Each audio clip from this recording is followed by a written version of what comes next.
नाज़रीन अस्सलामु अलैकुम वरहमतुल्लाहि वबरकातुहू। मुझे उम्मीद है कि आप सब लोग खैरियत से होंगे। नाज़रीन, जैसा कि हमने आपसे वादा भी किया था सनीचर वाली वीडियो में कि खुसूसी के अंदर, ऐसे तो हमने इससे पहले भी दो वीडियो बना चुके हैं कि खुसूसी के जो इम्तहान होंगे, जो टेस्ट होंगे, जो एंट्रेंस होगा, उसकी तैयारी किस तरीक़े से करें और क्या क्या पूछा जाएगा, इसके ताल्लुक़ से हम इससे पहले भी वीडियो बना चुके हैं। लेकिन हमने सोचा कि आज थोड़ा कुछ अलग अंदाज से आपको कुछ सिखलाएंगे और आपके पास 1 महीने का वक्त है। इस 1 महीने में अगर आप चाहें तो बहुत कुछ सीख सकते हैं, पास होने के काबिल आप हो सकते हैं।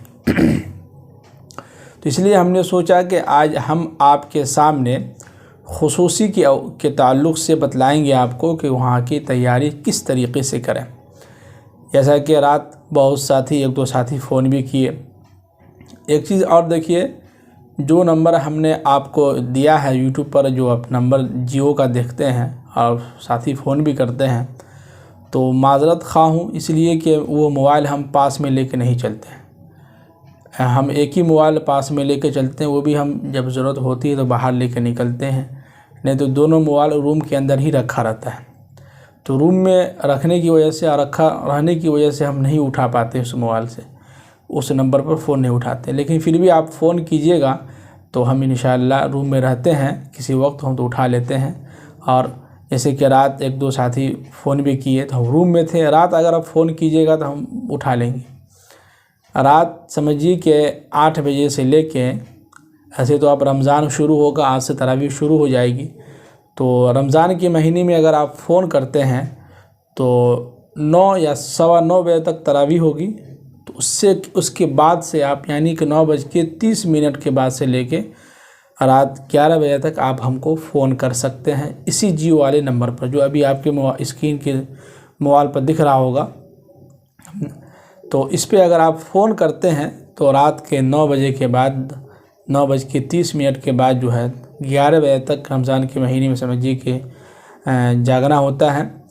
ऐसे तो 11 बज ही जाता है, तो रमज़ान का महीना रहने की वजह से थोड़ा सा लेट हो जाता है। तो 11 बजे तक अगर आप फ़ोन करेंगे इस नंबर पर तो हमसे बात हो सकती है। और ऐसे भी अब तो रमज़ान में अगर दिन में भी फ़ोन करते हैं जियो वाले नंबर पर तो बात हो सकती है, इसलिए कि रमज़ान के महीने में समझिए कि तरावीह की तैयारी करनी होती है, तो रूम में ही रहते हैं तो उठा सकते हैं, ऐसे कोई बात नहीं है। बाकी एक चीज़ हम आपसे कह दें कि देखिए, रमज़ानुल मुबारक का महीना जो है आज रात, यानी तरावीह शुरू हो जाएगी आज रात से इंशाअल्लाह, अल्लाह ने चाहा तो। रमज़ानुल मुबारक के महीने के अंदर हम सिर्फ़ 1 या 2 वीडियो बना के डालेंगे दारुल उलूम नदवतुल उलमा के ताल्लुक़ से। एक वो वीडियो जो हमेशा आप शनिचर के दिन देखते हैं 8 बजे, वो चलता रहेगा, कंटिन्यू रहेगा जब तक अल्लाह ताला सलामत रखे। इंशाअल्लाह कुछ ना कुछ साथी जो सवालात करेंगे उनके सवालात के जवाब देते रहेंगे। बाकी क्लास के ताल्लुक़ से, निसाब के ताल्लुक़ से, इस पर भी हम वीडियो बनाते रहेंगे इंशाअल्लाह। तो आप घबराइए नहीं, रमज़ान मुबारक के महीने में हमसे बने रहिए। और जो साथी अभी तक ऑनलाइन फॉर्म नहीं भरे हैं वो ज़रूर भर लें, आपके पास वक्त है, मौका है अभी 10 दिन, 10 रमज़ान तक, तो जितना जल्दी हो सके आप फॉर्म भर लें। महल सिक्योरिटी में हो या नदवे के अंदर हो, खुसूसी में हो तो, या हिफ्ज़ के अंदर दाखिला करवाना चाहते हैं तो वो भी करवा सकते हैं। तो अभी मौका है, फिर बाद में आपको पछताना होगा। इसलिए मैं हमेशा कहता हूँ कि वीडियो को ज़्यादा से ज़्यादा शेयर करें। कुछ लोगों तक वीडियो नहीं पहुँच पाती है, और जिन लोगों तक पहुँचती है उनसे हम गुजारिश करते हैं कि आप दोस्त अहबाब के साथ भी, दूसरे लोगों के साथ भी शेयर करें। ग्रुप में, व्हाट्सएप पर जितने भी ग्रुप हैं सब में शेयर कर दें ताकि उनको फ़ायदा हो। तो आज हम आपके सामने जो है दारुल उलूम नदवतुल उलमा के अंदर जो खुसूसी का जो टेस्ट होगा 21 अप्रैल को, तो उसमें क्या क्या आपसे पूछे जाएंगे, क्या क्या सवालात होंगे, उसके बारे में आपको आज बतलाएंगे। लेकिन हम अपनी बात शुरू करने से पहले हम आप सबसे गुजारिश करते हैं, रिक्वेस्ट करते हैं कि जो साथी अभी तक हमारे चैनल को सब्सक्राइब नहीं किए हैं वो ज़रूर सब्सक्राइब कर लें, और लाइक कमेंट ज़रूर करें, और दोस्त अहबाब के साथ भी शेयर करें। और दूसरी बात ये कि पूरी वीडियो ज़रूर देखें। हो सकता है वीडियो लंबी हो जाए या शॉर्ट भी रहे, कोई ठीक नहीं है, बात चलते चलते बहुत लंबी भी जा सकती है। लेकिन कोशिश ये करें कि आप आराम से, इत्मीनान से बैठ जाएं, सुकून से, और अपने सामने मोबाइल रखें और आराम से सुकून के साथ सुन लें कि फिर उसके बाद आपके जहन में कोई कन्फ्यूज़न हो, कोई भी सवालात हो, तो आपके मोबाइल की स्क्रीन पर नंबर दिख रहा है, तो आप उस पर कॉल कर सकते हैं। इंशाअल्लाह हम फ़ोन उठाएंगे। तो चलिए, सबसे पहला ये है कि देखिए दारुल उलूम नदवतुल उलमा के अंदर जो पर्चे होंगे वो एक ही पर्चे होंगे, ठीक है। दूसरी बात ये कि जो पर्चे आपको देंगे क्वेश्चन वाला, उसी में आंसर ही आपको देना है, उसको जमा कर देना है। यानी उसमें टिक लगाने का होता है, कुछ लिखने का भी होता है शॉर्टकट में, मुख्तसर अल्फाज में। तो इसी के समझिए को पहले आप समझ लीजिए कि वो पर्चा आपको मिलेंगे नहीं, बल्कि आपको वहाँ पर टिक लगा के और जो सही गलत क्या है नहीं है ये सब करके आपको उसी जगह जमा कर देना है, ठीक है। अब रहा मसला सवालात क्या क्या होंगे। तो देखिए सवालात उर्दू के ताल्लुक़ से भी होंगे, अंग्रेज़ी के ताल्लुक़ से भी होंगे, हिंदी के ताल्लुक़ से भी होंगे, साइंस के ताल्लुक़ से भी होंगे, जीके के ताल्लुक़ से भी होंगे। ये सारे के सारे सवालात आपसे किए जाएंगे, आपसे पूछे जाएंगे। लेकिन यहाँ पर एक याद रखिएगा कि अगर आपको हिंदी आती है तो अच्छी बात है, इंग्लिश आती है तो इंग्लिश तो आती ही होगी, हिंदी भी आती होगी, अच्छी बात है। लेकिन आपको इस वक्त जो है अभी 1 महीना है, अगर आप चाहें तो इस बीच में उर्दू आप अच्छे तरीक़े से लिखना जान सकते हैं, उर्दू अच्छे तरीक़े से रीडिंग करना जान सकते हैं, पढ़ना जान सकते हैं और उसके बाद बोल भी सकते हैं। हर ज़ुबान को, लैंग्वेज को समझने के लिए 3 चीज़ों का होना ज़रूरी है। हाँ, स्पीकिंग, राइटिंग और रीडिंग, ये 3 चीज़ें जो है ज़रूरी हैं। तो अगर आप उर्दू जानना चाहते हैं, जैसे कि अगर आप उर्दू में कमज़ोर हैं, तो मैं आपको बतला रहा हूँ वही चीज़। अगर आप उर्दू में कमज़ोर हैं तो अभी से आप रोज़ाना जो है समझिए कि मान लीजिए उर्दू में के अंदर आप लिखने में कमज़ोर हैं, ठीक है। तो अभी से आप रोज़ाना क्या कीजिए कि आज से शुरू कर दीजिए, कल का नाम मत रखिए।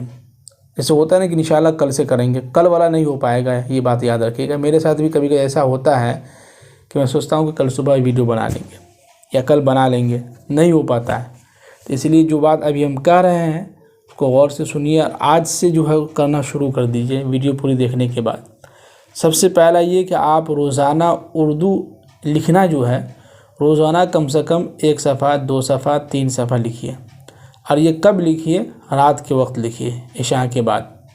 तरावी की नमाज़ अदा करके आइए और आराम से खाना पीना खा के आराम से बैठ के 1 घंटा मुस्तैदी के साथ, इत्मीनान के साथ, मोबाइल के व्हाट्सएप, नेट वगैरह सब कुछ बंद करके मोबाइल को अलग रख दीजिए और इत्मीनान से, सुकून से बैठ जाइए। उसके बाद लिखना शुरू कीजिए। ये रोज़ाना का आपको काम करना है, ठीक है। अभी से लेके समझिए कि जब तक इम्तहान ना हो जाए, जब तक आप नदवा ना पहुंच जाए। ये हो गया पहला, राइटिंग, उर्दू का लिखना। दूसरा ये कि उर्दू रोज़ाना आप कोई ना किताब उठा के कम से कम रोज़ाना कम से कम जो है 3 सफ़ा या 4 सफ़ा, जितना आपसे हो सके रोज़ाना 3-4 सफ़ा का जो है रीडिंग कीजिए, उसको पढ़िए बार बार। रोज़ाना रीडिंग करेंगे तो आपको उर्दू जो है फरफर जो है किताब का रीडिंग करना, किताब पढ़ने के लिए आपको आ जाएगा। इसलिए कि जब ऐलान आया था उस ऐलान में शराइत ये भी है कि उनको उर्दू पर अच्छे तरीक़े से महारत हासिल हो, उर्दू वो बेतकल्लुफ़ बोल लेता हो, बेतकल्लुफ़ पढ़ना उसको आता हो, बेतकल्लुफ़ लिखना आता हो। ये 3 शराइत हैं। अगर यकीन ना हो तो वो वीडियो आप देख सकते हैं, ऐलान के जो फॉर्म आए हैं ऐलान वाला, उस पर आप देख सकते हैं, ये शराइत वहाँ पर है। तो ऐसा ना हो कि अभी आप कहें कि भाई हमने तैयारी की थी और जो है सो वहाँ जाके हम पास नहीं हो सके। लेकिन नदवा चाहता ही है कि सब बच्चों को ले लें, लेकिन इतना भी कमज़ोर ना हो कि फिर आप फंस जाएं। फिर आपका जो है समझिए कि उर्दू वाली क्लास में आपका हो जाएगा 1 साल के लिए, फिर आप पीछे 1 साल फेंका जाइएगा। इसलिए मैं आपको कहता हूँ कि अभी 1 महीना कंटिन्यू है मेरे हिसाब से शायद। तो इस 1 महीने में आप रोज़ाना जो है 2 सफ़ा उर्दू लिखना शुरू कर दीजिए आज से ही, और 3-4 सफ़ा रोज़ाना उर्दू की सफ़ा जो है उसको पढ़ना शुरू कर दीजिए, रीडिंग करना शुरू कर दीजिए, ठीक है। अब उसके बाद आता है स्पीकिंग, बोलना। अब क्या कीजिए कि रोज़ाना जो है उर्दू बोलना सीखिए, कि उर्दू में लोगों से बात कीजिए। नई लोगों से तो अपने ही बोलते रहिए, किसी बच्चे से बात करते रहिए, कुछ ना कुछ किसी से बोलते रहिए उर्दू के अंदर। तो जब ये 3 चीज़ें अगर आप करेंगे तो आपको उम्मीद है कि आप निकल जाएंगे। ठीक है। अब रहा मसला कि उर्दू में क्या पूछा जाता है। आप कहेंगे उर्दू में क्या पूछा जाता है। उर्दू में सबसे पहला आपका जो सवाल होगा वो ये होगा कि उर्दू के अंदर कितने हरूफ हैं। अलीफ, बे, ते, से, जीम, हे, खे, दाल, जाल, रे, जे, सिन, ये सब जो अल्फाज हैं ये कितने अल्फाज हैं, इसको याद कर लीजिए अच्छे से अभी से। ये आएगा सवाल इंशाअल्लाह। ये मैं इसलिए कह रहा हूँ कि पिछले साल जो स्टूडेंट, पिछले साल जो तलबा इम्तिहान दिए हैं उनसे हमने ख़ुद पूछा है और अच्छे तरीके से हमने तहक़ीक़ भी किया है। हमने उनसे पर्चा भी मांगा तो वही कहा कि पर्चे जो है नहीं मिलते हैं, बल्कि वो ऐसा पर्चा मिलता है कि उसी के अंदर टिक लगाना होता है सही का निशान का, और वही पर्चा हम लोग को जमा कर देते हैं। तो उर्दू के जो अल्फाज हैं, कितने हरूफ हैं, इसको आप अच्छे तरीके से याद कर लीजिए। ये बिल्कुल हो सकता हो आएगा ही आएगा। फिर उसके बाद गुस्ल के फ़राइज़, वज़ू के फ़राइज़, नमाज के अंदर कितने फ़राइज़ हैं, क्या शराइत हैं, ये छोटी मोटी चीज़ें आपसे पूछी जाएंगी। ठीक है। इसी उर्दू में हो सकता हो आपसे कुछ जनरल नॉलेज के ताल्लुक़ से पूछ लें कि जामे मस्जिद कहाँ है, ताज महल कहाँ है, इसके बनाने वाले का नाम क्या है, इन्होंने क्यों बनाया। यानी कि आसान आपको घबराने की ज़रूरत नहीं है, बस आपको उर्दू अच्छी तरीके से पढ़ना आना चाहिए। इसलिए कि सवाल का समझना भी एक उसी में जवाब होता है। सवाल को अगर आप सही तरीके से समझ लिए और आपको सही तरीके से पढ़ना आ गया तो आपके लिए जवाब आसान हो जाएगा। ये बेसिक चीज़ें हैं जो उर्दू में पूछे जाएंगे, ये मैंने आपको बतला दिया। अब रहा मसला हिंदी में, तो हिंदी में भी यही पूछे जाएंगे। पहला जो सवाल होगा, पहला या दूसरा या किसी में भी, कि हिंदी के कितने अल्फाज हैं, क ख ग जो है ये कितने अल्फाज हैं, इसको भी अच्छे तरीके से रट लीजिए, अच्छी तरीके से याद कर लीजिए। अगर ना हो तो आप इसी वीडियो के नीचे कमेंट बॉक्स में आप इसका जवाब आप लिख के भेजें, हम देखेंगे कि आप लोग कितने सही हैं गलत हैं। उर्दू में कितने अल्फाज हैं वो भी लिख के भेजें आप, और हिंदी में कितने अल्फाज हैं वो भी लिख के भेजें। फिर हिंदी के अंदर जो है कुछ आपसे कहेंगे कि 10 फलों का नाम लिखने के लिए। ठीक है, 10 फूलों के नाम लिखने के लिए हिंदी में। और ये चीज़ें आप याद रखें कि उर्दू में भी आ सकता है। उर्दू में भी कहेंगे कि 10 गांव का नाम लिखने के लिए, या 10 आदमियों का नाम लिखने के लिए, या 10 फलों का नाम लिखने के लिए। कुछ भी उर्दू में भी आ सकता है लिखने के लिए, 5-10 जानवर, फल वगैरह के नाम। ठीक है, ये भी आ सकता है। हिंदी में भी आपके लिए लिखना आ जाएगा कि 10 गांव का नाम, 10 आदमी का नाम, या 10 फलों का नाम, या 10 जानवरों का नाम, या जो परिंदे हैं जो हवा में उड़ने वाले हैं उन परिंदों का भी नाम लिखें, 5, 6, 10। तो ये भी लिखना आएगा।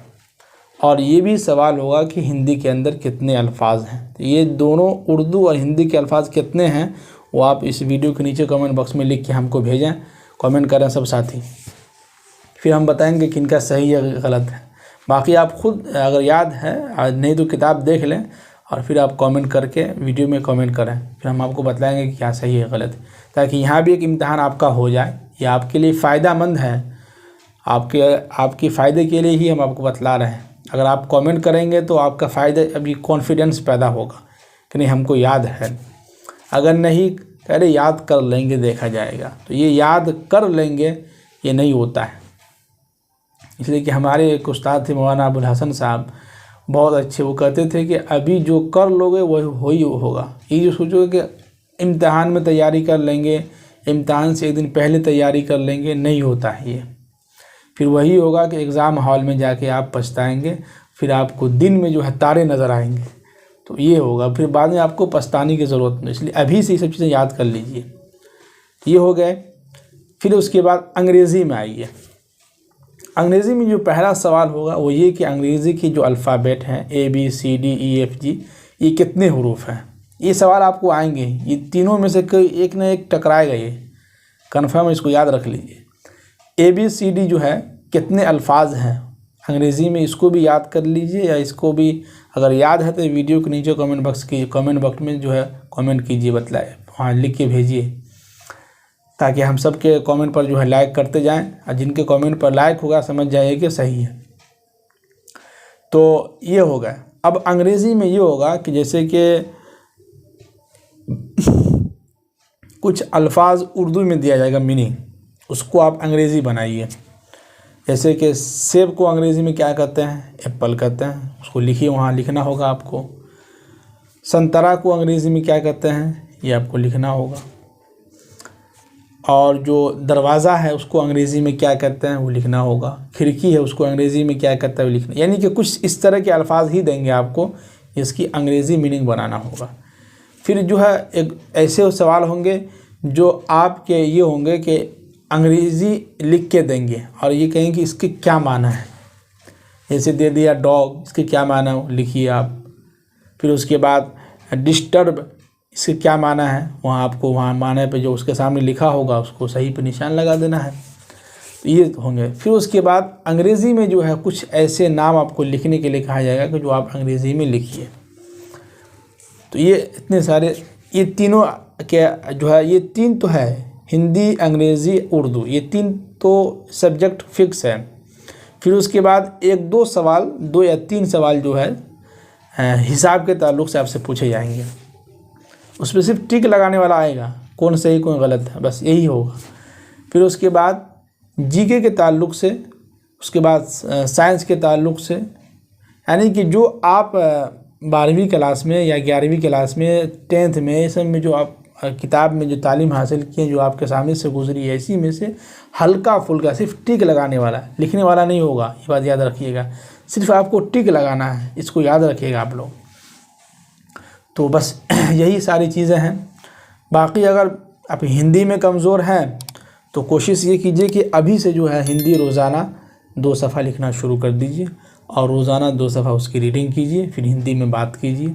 फिर उसके बाद अंग्रेज़ी में कमज़ोर है तो खुसूसी वालों का तो अंग्रेज़ी कोई सब्जेक्ट ही नहीं है, इसलिए कि इतना तो आप 12वीं क्लास तक पहुंच गए हैं तो आपको अंग्रेज़ी आती ही होगी, आपकी राइटिंग भी अंग्रेज़ी में अच्छी होगी, तो उसमें आपको टेंशन लेने की ज़रूरत नहीं। लेकिन कोशिश ये करें उर्दू पर थोड़ा ज़्यादा ध्यान दें, उर्दू के ताल्लुक़ से कुछ ज़्यादा ही आप मालूमात हासिल करें। और अरबी जो किताब है मिनहाजुल अरबिया, उसको आप ख़रीद लें। एक है मिनहाजुल अरबिया कायदा वाली किताब है, एक है मिनहाजुल अरबिया हिस्सा अव्वल। तो ये पहले आप कवायद वाले जो वो ख़रीद लीजिए, 10-20 रुपये 15 रुपये की किताब है, कोई ज़्यादा महंगी नहीं है, वो आप ख़रीद लीजिए। उसको आप देखते रहिए, उसको याद करते रहिए, मीनिंग वगैरह उसमें। मिनहाजुल अरबिया जो कायदे वाली किताब है उसमें मीनिंग है, उर्दू अरबी के उर्दू जो माना उसके मीनिंग, अल्फाज मानी उसमें है, उसको भी आप याद कर लीजिए। इससे क्या होगा, आपको फ़ायदा होगा। फ़ायदा ये होगा कि सवाल में भी, और जब आप क्लास में जब बैठिएगा तो क्लास में भी आपके लिए आसानी होगी, आपको समझ में आएगी किताब। समझ गए? तो चलिए, मुझे उम्मीद है कि आप लोगों को बात अच्छे तरीके से समझ में आ गई होगी। देखिए वीडियो बहुत लंबी हो गई है।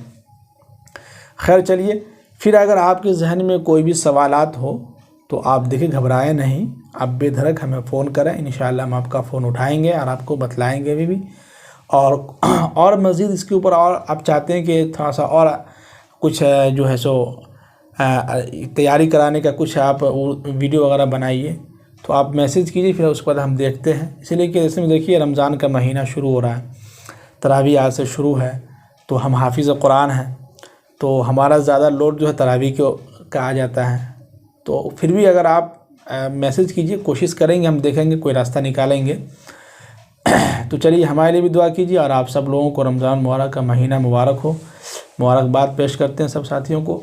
और आज से तरावी भी शुरू हो जाएगी और आपके जो सवालात हैं वो सवालात आप करते रहिए, आप बंद न रहे, वो सवालात आप करते रहिए। इंशाअल्लाह वो वीडियो हम शनिचर के दिन सुबह 8 बजे के करीब हम डालते रहेंगे, आप देखते रहिए। और रमज़ान के महीने में जैसे कि पिछले साल हम बच्चों के साथ हाजिर होते थे, तो इस मरतबा भी होंगे इंशाअल्लाह। लेकिन आप कमेंट करके बतलाएं कि हाज़िर हों या ना हो, कैसा रहेगा नहीं रहेगा, आप भी कुछ राय दें, मशवरा दें और आप भी कमेंट करें ताकि बतलाएं तो हम भी इंशाअल्लाह बच्चियों को तैयार करेंगे, फिर बच्चियों के साथ हाज़िर होंगे। चलिए, पूरी वीडियो देखने के लिए बहुत बहुत शुक्रिया। और आखिर में हम आपसे फिर कहते हैं कि जो साथी अभी तक चैनल को सब्सक्राइब नहीं किया है वो ज़रूर सब्सक्राइब कर लें, लाइक कमेंट ज़रूर करें और दोस्त अहबाब के साथ भी शेयर करें ताकि उनको भी फ़ायदा हो। और जो साथी खुसूसी का फॉर्म भर चुके हैं उनको ज़रूरी और लाजमी भेजें उनको ख़ास तौर से, ताकि उनको फ़ायदा हो जाए। तो चलिए, मुझे इजाज़त दीजिए, फिर इंशाअल्लाह अगली वीडियो में आपसे मुलाकात करते हैं। हमारे लिए दुआ कीजिए, अल्लाह ताला जो है सबको इस रमज़ान मुबारक के महीने के अंदर खूब इबादत करने की तौफ़ीक़ दे, खूब जो है कुरान पाक की तिलावत करने की तौफ़ीक़ दे, तरावीह की नमाज़ मुकम्मल तरीक़े से अदा करने की तौफ़ीक़ दे और सही और आराम से ठहर कर तरावीह पढ़ने की तौफ़ीक़ दे अल्लाह ताला हम सबको। और माशाअल्लाह हमारी भी आदत यही है कि हम बहुत ही आराम और ठहर के तरावीह सुनाते हैं। एक ही पारा हो या 2 पारा हो या 1.5 पारा हो, लेकिन आराम से सुनाते हैं, अल्लाह का शुक्र है। इससे पहले जो शुरू में हम तरावीह सुनाते थे तो लोग जो सुनते थे कहते थे कि भाई कुछ समझ ही में नहीं आ रहा है, लेकिन अल्लाह का शुक्र है कि धीरे धीरे और समझिए कि 10-15 साल से तरावीह सुना रहे हैं तो अब जो है कॉन्फिडेंस पैदा हो गया और अल्लाह का शुक्र है बहुत ही आराम और सुकून से और ठहर के, ताकि पीछे वालों को भी समझ में आ जाए कि हाफिज़ साहब क्या गुनगुना रहे हैं, क्या जो है सुना रहे हैं हमको। तो लोगों के भी कमेंट आते रहते हैं हर साल कि माशाल्लाह बहुत अच्छा है, अल्फाज भी समझ में आता है, सब कुछ भी आराम से चलता है। एक चीज़ हमने किताब का मुताला किया, उसमें पता चला कि जब आदमी तरावीह आराम से नमाज भी हो और कुरान भी आराम से, तो उससे आदमी थकता नहीं है। थकता उस वक्त जब आदमी स्पीड में, फास्ट में, या उसके ऊपर बोझ बनता है जल्दी ख़त्म हो। तो इससे ये होता है कि इमाम भी और पीछे मुक्तदी भी सब थक जाते हैं। वहीं पर मौलाना लिखें कि अगर आप आराम से और सुकून से कुरान पाक की तिलावत हो, आराम से तरावीह हो, तो इसमें थकने का कोई सवाल ही पैदा नहीं होता है। और ये चीज़ मैंने ख़ुद आजमा के देखा है और हमारा भी एक तजुर्बा रहा है। समझिए कि 7-8 साल से मैं तरावीह सुना रहा हूँ, जो मैं इस थोड़ा सा स्पीड कम करके आराम से, तो अल्लाह का शुक्र थकते नहीं हैं। और पानी भी चलते रहता है, हर 4 रकात पानी पीते रहते हैं तो चलता रहता है। तो चलिए, मुझे इजाज़त दीजिए। अस्सलामु अलैकुम व रहमतुल्लाहि व बरकातुहू।